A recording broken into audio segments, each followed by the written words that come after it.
नमस्कार, मी प्रतीक्षा. DNA मराठीमध्ये आपलं स्वागत. दिल्लीतील विद्यार्थी आंदोलनाच्या पार्श्वभूमीवर अहिल्यानगरातील वाडिया पार्क येथे ज्येष्ठ समाजसेवक अण्णा हजारे यांनी मौन आंदोलन करत विद्यार्थ्यांच्या आंदोलनाला पाठिंबा दर्शवलाय.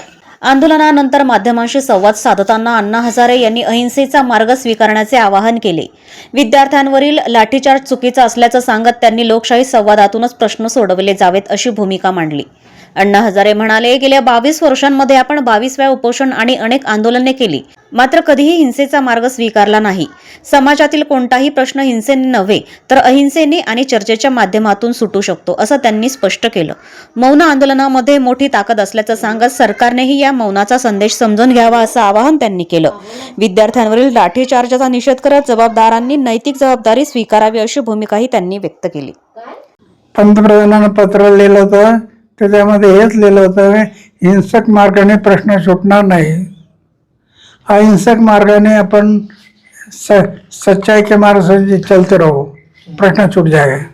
तर ज्या पद्धतीने आंदोलकांवर लाठीचार्ज होतो, हे आंदोलन चिघळतंय, काय वाटतं, शिक्षण मंत्र्यांनी राजीनामा दिला पाहिजे?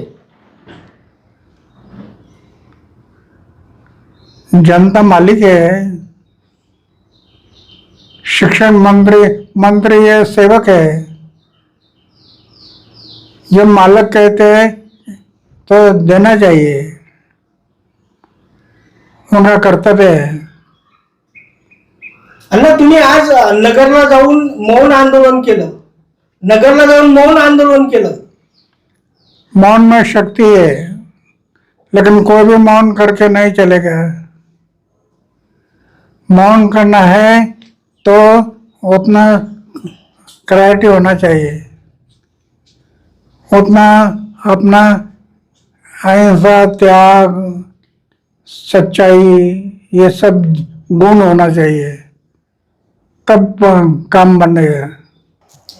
प्रतिनिधी मुंतजीर शेख, DNA मराठी, अहिल्यानगर.